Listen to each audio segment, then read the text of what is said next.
स्वागत है आप सभी का आपके अपने YouTube चैनल HBN क्लासेस पर। जैसा कि आप लोग देख रहे थे कि हमारी पार्ट 3 हो चुकी है कंप्लीट, अब पार्ट 4 करने वाले हैं और इसमें पार्ट लगभग काफ़ी बनेंगे क्योंकि बेटा जो है 100 नंबर का क्वेश्चन है और एक क्वेश्चन में ही हमारा 10 से 15 मिनट चला जाता है अगर बेसिक से बताएं। अगर छोड़ के बताएं तो आप लोग कमेंट करेंगे कि भैया ये नहीं आ रहा वो नहीं आ रहा है, तो आप लोग थोड़ा मैनेज कीजिएगा। 5 से 6 पार्ट में आपका लगभग कंप्लीट ही हो जाएगा, ये भरोसा रखना। अच्छा, कल हमारे 5 नंबर के हो गए थे, 5 का खा हो गया था, 5 का गा से कराना है, ठीक है। तो क्वेश्चन समझ दिए। इस सेशन को शुरू करने से पहले अगर लाइक के बटन में उंगली ना की हो तो उंगली कर दे और घंटा जरूर बजा दें, क्योंकि घंटा बिना काम नहीं चलता है। मंदिर में जाते हैं आप लोग घंटा जरूर बजाते हैं, तो यहाँ पे भी घंटा बिना बजाए ना जाए। चलो, क्वेश्चन नंबर 6वें का है, सॉरी 5वें का है। क्वेश्चन नंबर देखना कहता क्या है। क्वेश्चन नंबर 5वें का है, ये कह रहा है कि आपको एक रेखा दी गई है। रेखा का मतलब लाइन, ठीक है, वो आपकी रेखा और सुरेखा वाली रेखा नहीं, ठीक है। लाइन का मतलब समझना, एक लाइन दी गई है जिसको रेखा कहते हैं। कहाँ गया ये एक लाइन है LX प्लस MY प्लस करके N इज इक्वल टू करके 0 दिया है। ये रेखा है और एक हाइपरबोला दिया है आपको। Hyperbola x square upon a square minus y square upon b square is equal to 1। और ये कह रहा है ये स्पर्शी है। ये क्या है, ये एक लाइन है और ये हाइपरबोला मतलब अतिपरवलय है। दोनों एक दूसरे के क्या है, स्पर्शी है, ठीक है, स्पर्शी है, ठीक है। अब ये देखो स्पर्शी है तो आपको सिद्ध करना, प्रूफ करना है कि ये बताओ भैया a square l square minus b square m square बराबर n स्क्वायर, ये आपको प्रूफ करना है। ये आपको प्रूव करना है। आप देखिए जरा कहता क्या है, एक रेखा है LX plus MY equal to plus N equal to 0 और एक आपका हाइपरबोला है x square upon a square minus y square upon b square equal to 1। ये दोनों एक दूसरे के स्पर्शी हैं, तो आपको ये सिद्ध करना है। तो सबसे पहले एक हाइपरबोला और एक रेखा की स्पर्शी की कंडीशन समझना जरूरी है। तो आपकी जो एक रेखा हो और एक हाइपरबोला हो तो स्पर्शी की कंडीशन होती है टेंजेंट की।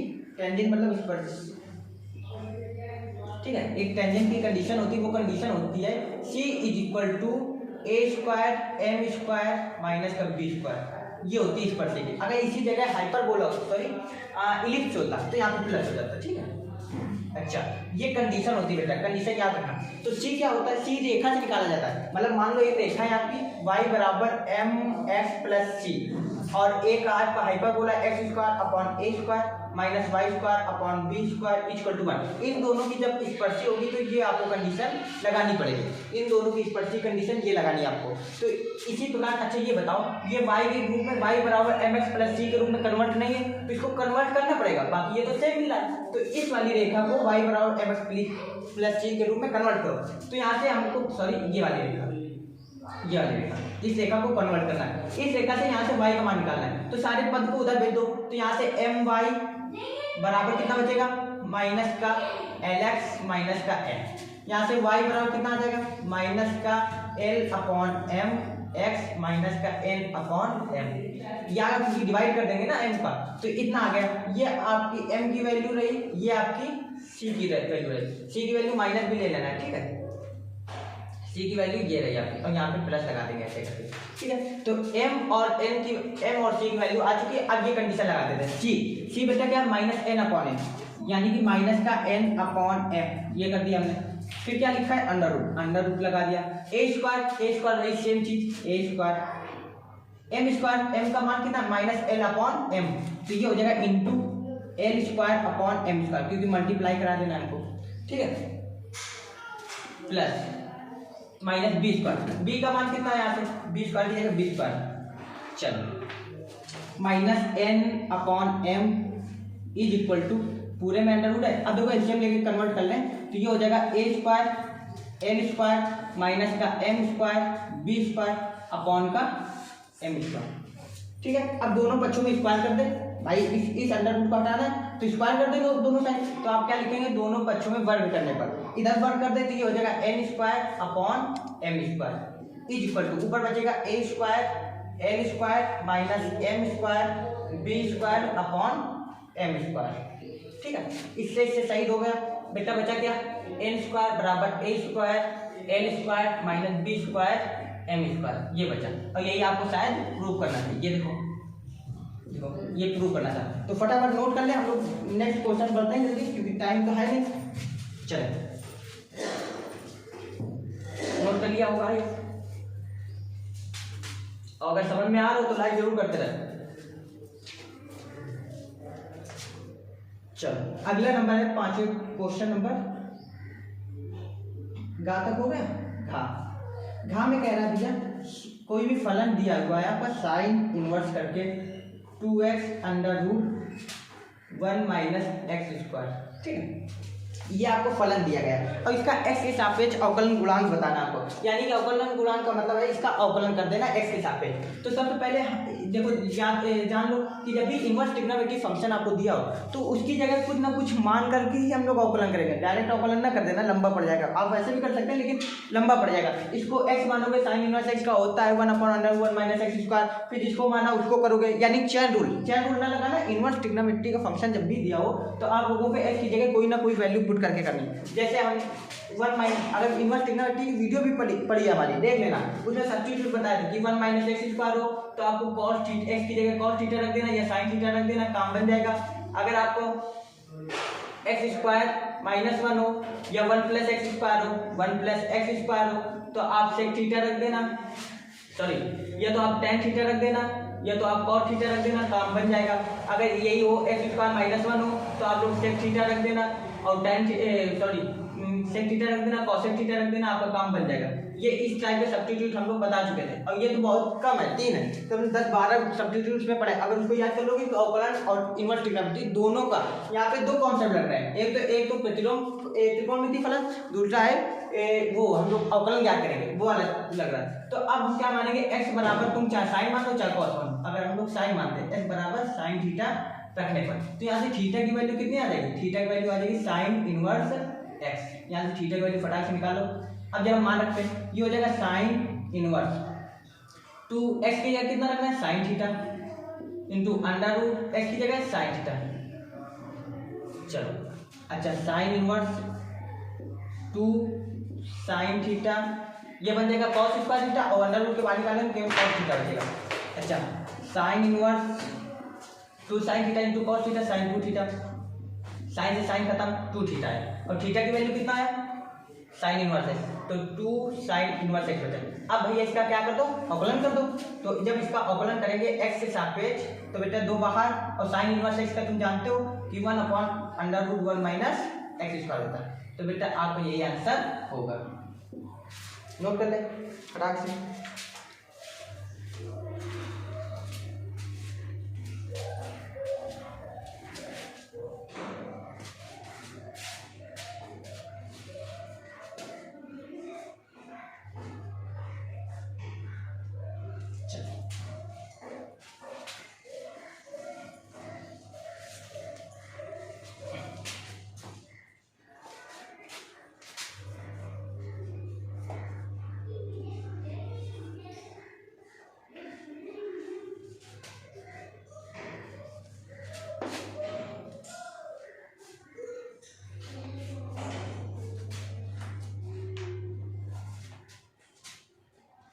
चलिए अगला क्वेश्चन है आपका अंक नंबर 5वें का अंक नंबर 5वें का अंक नंबर ये कह रहा है dy by d x is equal to 1/y plus sine y. ठीक है, इसका कह रहा है अवकल समीकरण ज्ञात कीजिए। तो अवकल समीकरण ज्ञात करने के लिए सबसे पहले आप क्या करेंगे, y वाले पक्ष को इधर रखना है, x वाले पक्ष को उधर रखना है। तो dy इधर है तो y वाले पक्ष इधर उठा लाएंगे तो इधर हो जाएगा y प्लस साइन वाई और कोष्टक लगा देंगे dy और x वाला उधर ले जाएंगे, ये हो गया। तो y वाला इधर रखना है, x वाला उधर रखना है, फिर क्या कर देना, इनका इंटीग्रेशन कर देंगे। अब अलग अलग करोगे, y का करोगे तो y स्क्वायर बाई 2 dy के सापेक्ष है ना, प्लस साइन y का करोगे तो ये हो जाएगा, साइन y का क्या होता है माइनस कॉस y। ठीक है, इतना हो गया, बराबर x का कितना होता है dx का x हो जाएगा। बस ये आपका हो गया, प्लस c लगा देना, ये आपका अवकल समीकरण हो गया। ठीक है, चलिए नेक्स्ट देखते हैं।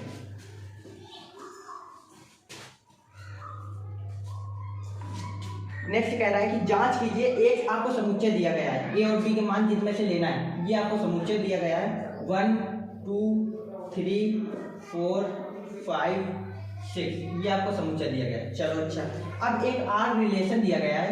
रिलेशन दिया गया है आपको क्या है, सेट के अंदर है ए बी, इस प्रकार है कि भैया बी बराबर क्या है, एक बी का मान एक से ए से ज़्यादा है, कितना ज़्यादा है, 1 ज़्यादा है। तो आपको ये बताना है कि फलन क्या है, जांच करना है आपको कि ये फलन सतुल्य है, ठीक है, सतुल्य है कि संक्रामक है कि सम्मित है, सतुल्य है कि सम्मित है कि संक्रामक है, संक्रामक है। तो सबसे पहले ये जानो कि सतुल्य क्या होता है, सम्मित क्या होता है, संक्रामक क्या होता है, ठीक है। इसको रिफ्लेक्सिव कहते हैं, इसको सिमेट्रिक कहते हैं, इसको ट्रांजिटिव कहते हैं। देखो सतुल्य का मतलब होता है स्वयं का स्वयं से संबंध। मान लो कि स्वयं का स्वयं से, इसका मतलब अगर सेट के रूप में दर्शाएं तो अगर ए इधर है तो वाई वाला भी ए होना चाहिए, बी का मत बी होना चाहिए, सी का मत सी होना चाहिए। इस प्रकार स्वयं का स्वयं से संबंध, यानी कि ए का रिलेशन जो है बी से इस प्रकार हो कि इन दोनों मान बराबर हो, यानी कि ए का ए से रिलेशन, ये होता है सतुल्य, ठीक है। ए का ए से रिलेशन मतलब स्वयं का स्वयं से रिलेशन, ये होता है सतुल्य। और सम्मित क्या होता है कि अगर ए का रिलेशन बी से है तो बी का रिलेशन भी ए से होना चाहिए। ये कंडीशन होती है कि ए का रिलेशन बी से है तो बी का रिलेशन भी ए के, मतलब एक दूसरे को उल्टा होना चाहिए कि हमारा तुम्हारा रिश्ता, मतलब हम तुम्हारे बाप है तो तुम हमारे बाप भी होना चाहिए, ये मतलब उल्टा होना चाहिए। अगर उल्टा नहीं है तो सम्मित भी नहीं है। तो एक का रिलेशन दूसरे से, दूसरा का रिलेशन तीसरे से। अब संक्रामक क्या है, संक्रामक है मान लो कि ए का रिलेशन किसी बी से है, ठीक है, और बी का रिलेशन किसी तीसरे से, सी से, तो आपस में ये दोनों का रिलेशन भी होना चाहिए। तो ए का रिलेशन सी से होना ही चाहिए, ठीक है। अब तुम्हें थोड़ा एग्जाम्पल द्वारा बताएं, जैसे कोई मान लो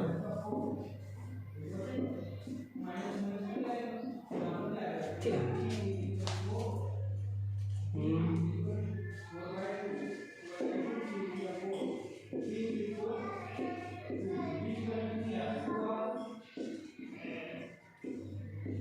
ठीक है, ये मान लो किसी का भी नाम रख लो, मनोज, सुनीता, कार्तिक, कुछ इस प्रकार। इसी वाले समझा रहे, जरा देखना संक्रामक। संक्रामक क्या कहता है कि ये इसका संबंध है, मान लो इनका संबंध इनसे है, ठीक है, और इनका संबंध किसी दूसरे से, तो इनका संबंध भी आपस में होगा, ये चीज है। इनका संबंध इनसे, इनका संबंध इनसे, तो इनका संबंध भी आपस में होना चाहिए, तब कहता है। वही चीज है कि सतुल्य संक्रामक सम्मित क्या होता है, देखना जरा, ठीक है। अब देखना जरा क्या है। सबसे पहले सेट बनाना पड़ेगा आपको, सेट जो कंडीशन दी है सेट कि इन्हीं समुच्चय में से, इन्हीं में से अंक लेना है आपको, बी का मान ए से ज्यादा है। तो अगर मान लो ए बराबर 1 लेंगे, क्योंकि पहले ए का मान रखना बाद में बी, अगर ए का मान 1 रखेंगे तो बी का मान कितना आएगा, 2। चलो सेट बना रहे हम लोग रिलेशन का। अगर बी का मान, ए का मान हम लोग 2 रखते हैं तो बी का मान कितना आएगा, 3। अगर हम इसका 3 कितना रखते हैं, मान लो बी की जगह हम लोग ए की जगह रख चुके 2, अब 3 रखते तो इधर आएगा 4, अगर इधर 4 रखते तो इधर आएगा 5, इधर 5 रखते तो इधर आएगा 6, और इधर 6 रखते तो उधर 7 है ही नहीं, तो इतना ही सेट बनेगा। अब ये बताओ कोई का कोई से रिलेशन है, कहीं आपको दिख रहा है कि 1, 1 दिख रहा है, क्या आपको 2, 2 दिख रहा है, कि आपको 3, 3 दिख रहा है, ये नहीं दिख रहा है ना। Does not belongs to, does not belongs to, ऐसे कर दो, does not belong to R, ये कहीं नहीं दिख रहा, अतः ये हमारा सतुल्य भी नहीं है। अब सम्मित का मतलब क्या है कि अगर एक का रिलेशन 2 से है तो 2 का रिलेशन भी 1 से होना चाहिए, अगर 3 का रिलेशन 4 से है तो 4 का रिलेशन भी 3 से होना चाहिए, तो ये भी does not belong to R है, तो ये भी सतुल्य भी नहीं, सम्मित भी नहीं है, ठीक है। अब तीसरा, एक का संबंध 2 से है, 2 का संबंध 3 से है, तो एक का संबंध 3 से होना चाहिए, है ही नहीं, कोई भी ले लो। अगर मान लो 2 का संबंध 3 से है तो 3 का संबंध 4 से है, तो 2 का 4 से होना चाहिए, है ही नहीं। तुम ऐसे कर लो, एक का संबंध 2 से तो है, बिलोंग टू आर, ठीक है, और 2 का संबंध 3 से है, बिलोंग टू आर, लेकिन एक का संबंध 3 से नहीं है, does not belong to R, अतः यह सतुल्य सम्मित संक्रामक नहीं है बेटा में, ठीक है। अच्छा नोट कर ले फटाक से, फिर थोड़ा आगे चलते हैं।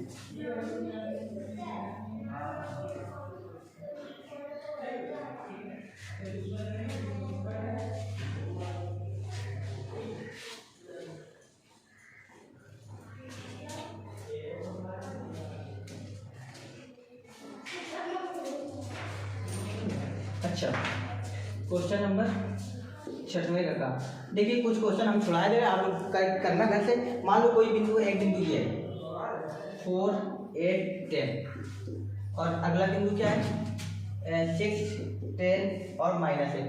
इस प्रकार के 3 बिंदु है और 3 है, ये x वाला होता है, ये y वाला होता है, ये z वाला है। अगर तुमसे कहे कि रेखाखंड को y z तल में किस अनुपात में, अगर तुमको कहे x y तल में अनुपात बताना है, x y तल में अनुपात, x y तल में अनुपात बताना है, तो आप कुछ ना करना, इन दोनों में कैसे क्या गायब है, ये देखो इसका लॉन्ग मेथड है, आप लोग करना जाके ना है तो फिर बताना। x y में से कौन सा गायब है, z वाला, तो फार्मूला लगाओगे -z1/z2, ठीक है। अगर आपसे पूछा गया है y z वाला तो कौन सा गायब है, x वाला, तो -x1/x2 वाला फार्मूला लगा दोगे। -x1 कितना है 6 और x2 कितना, सॉरी x1 4 है और x2 6 है, यानी -2/3 ये अनुपात होगा 2:3 का। और ये जो माइनस चिन्ह दर्शाता है ये बाय अनुपात को दर्शाता है, ठीक है। इस प्रकार से होगा, ये इसका लॉन्ग मेथड है, आप लोग घर पे करिएगा, ना है तो फिर बताना। अच्छा, एक है खा नंबर कहता है dx/√x² + a²। ये तो डायरेक्ट फार्मूला पूछ लिया सर जी, क्यों डायरेक्ट फार्मूला पूछ लिया, लेकिन 5 नंबर का बेटा खुद ना तो करना पड़ेगा। तो ये आप लोग जो करेंगे सब्स्टिट्यूट द्वारा करेंगे। हमने आपको बताया कि अगर बेटा ये बताओ 1 + x² हो तो आपको क्या रखना है सर जी, sec थीटा रख देना या tan थीटा रख देना, काम बन जाएगा। सॉरी sec थीटा नहीं, cot थीटा रख देना या ये रख देना, काम बन जाएगा। अगर यहाँ पे 1 है तो इनके गुणांक में भी 1 है, अगर हम यहाँ पे 1 कर देते हैं तो इसके गुणांक में भी क्या कर देंगे, इसके गुणांक में भी क्या कर देंगे 1 कर देंगे a tan थीटा। अगर यहाँ पे स्क्वायर है तो इसको भी स्क्वायर कर देंगे, ठीक है। तो आप रख देना a² tan² थीटा, ये रख देना, ठीक है। x की जगह कितना रखोगे a² tan² theta, a² common लोगे, a बाहर भी आ जाएगा, tan वाला sec थीटा बन जाएगा, उसको बाहर आ जाएगा, sec थीटा का ऊपर बचा देना, उसका जो आएगा वो कर लेना। आप लोग करिए जाके, फिर अपना है तो फिर बताना, ठीक है। अच्छा नोट कर ले, कुछ क्वेश्चन तो भाई साहब कराने पड़ेंगे, अगर तुम लोगों को नहीं आते तो कमेंट करिएगा, फिर जरूर बता देंगे। चलो अगला खा नंबर पहले थोड़ा समझ लीजिए। मान लीजिए कोई चीज़ है, वेक्टर सदिश वेक्टर, यहाँ मूल बिंदु से सदिश वेक्टर लिया जाता है 0 से, तो मान लो 0 से a है तो इसको कहेंगे o से a, o a वेक्टर, ठीक है। एक ही पॉइंट से मिलने वाले, एक ही पॉइंट से, यहाँ से चाहिए तक कर दे, एक ही पॉइंट से दो चीज़ का क्षेत्रफल अगर तुमको निकालना है तो o a cross o b कर देना है आपको, और हाफ लगा देना है, half o a cross o b, एक ही पॉइंट से चलने वाले, तो ये आपको त्रिभुज का क्षेत्रफल आ जाएगा। अगला वाला भी, नेक्स्ट वाला भी कर लेंगे। अब घा नंबर हम लोग बताते हैं, ठीक है। घा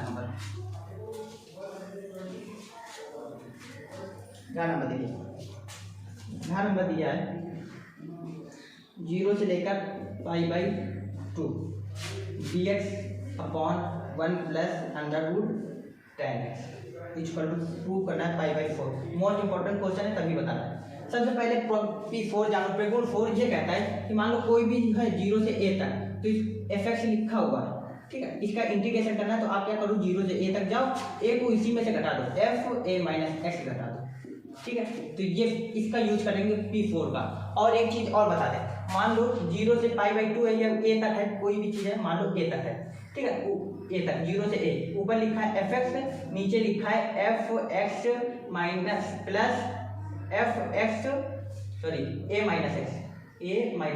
इस प्रकार लिखा हुआ है। अगर हम P4 लगा दें, प्रॉपर्टी 4 लगा दें और नीचे कोई भी चेंज ना हो तो डायरेक्ट आंसर कितना हो जाएगा, a/2 डायरेक्ट आंसर हो जाएगा। कैसे, 0 से लेकर a तक गए, प्रॉपर्टी लगाने के बाद ऊपर हो जाएगा a - x, नीचे हो जाएगा fa - x प्लस fx, ये हो जाएगा। भैया नीचे कोई चेंज नहीं हुआ, नीचे चेंज नहीं हुआ तो इन दोनों को जोड़ो, 2 का भाग दो, a + 0/2 आंसर हो जाएगा a/2। कुछ इसी प्रकार इसमें होने वाला है। इसका तुम देख के बता देंगे भैया π/4 आ रहा है, क्योंकि √ tan x को खोलोगे, √sin x / √cos x ऊपर चलेगा, नीचे कोई चेंजमेंट नहीं होगा, आ जाएगा डायरेक्ट।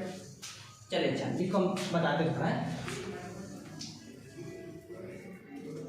चलिए 0 से π/2, सबसे पहले इसको साइन कॉस में तोड़ लो। साइन कॉस में तोड़ोगे तो साइन वाला कॉस वाला कहाँ चला जाएगा, ऊपर चला जाएगा, √cos x, और नीचे बचेगा √cos x + √sin x, ये बचा।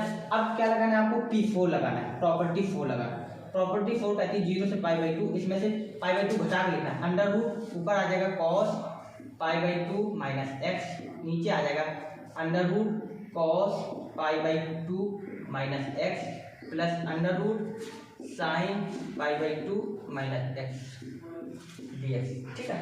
अच्छा, 0 से लेकर इसको आई को मान के करना है, प्रॉपर्टी जब भी लगाओगे आई को मान को लगाओगे, ठीक है। ये चीज 0 से π/2, ऊपर बना आपका अंडर रूट साइन एक्स, नीचे बना अंडर रूट साइन एक्स, ये आई के बराबर चल रहा है, plus under root cos x dx। अब समीकरण एक प्रॉपर्टी 4 लगाने के बाद तुरंत क्या लगा देना, आपको जोड़ देना इन दोनों को, इन दोनों जोड़ोगे इधर आ जाएगा 2i, लिमिट सेम है 0 से π/2 है, दोनों को जोड़ देंगे, नीचे वाला सेम ऊपर वाला भी यही हो जाएगा, under root cos x plus under root sine x upon under root cos x plus under root sine x dx। ये सेम कटा, 2i इक्वल टू 0 से π/2, 1 dx बचा, 2i इक्वल टू 1 का कितना होता है x, 0 का प्रॉपर्टी लिमिट का 0 से π/2, जब लिमिट अप्लाई करोगे तो इधर आएगा π/2 और 2 को इधर भेजोगे तो ये आ जाएगा π/4। आई होप आपको समझ आया होगा। इसके बाद हम लोग जो देखेंगे वो नेक्स्ट क्लास पे देखेंगे, ठीक है। ये भी आप लोग कर सकते, प्रदर्शित कीजिए सदिश इतने के बीच का कोण 60 डिग्री है, तो बीच का कोण कब आना चाहिए भाई साहब, आपको दो वेक्टर है उसके बीच का कोण फार्मूला डायरेक्ट लगा दें, डायरेक्ट फार्मूले पे है, डायरेक्ट फार्मूला लगाओगे तो आपको आ जाएगा। फिर ग्राफी विधि द्वारा, ये थोड़ा अच्छा सवाल है, ग्राफी विधि शायद हमें लगता है इस बार हटा दिया गया, देख कर बताएंगे, अगर हटा दिया गया तो ना बताएंगे, अगर नहीं हटाया गया तो बता देंगे, ठीक है। अब शायद हमें लगता है कि कल तक पूरा हो जाए, क्योंकि आज बहुत जल्दी चलेंगे। फिर मिलते हैं आपको नेक्स्ट वीडियो पर, अगर अच्छी लगे हो तो लाइक शेयर और कमेंट जरूर करते रहें। जय हिंद, जय भारत।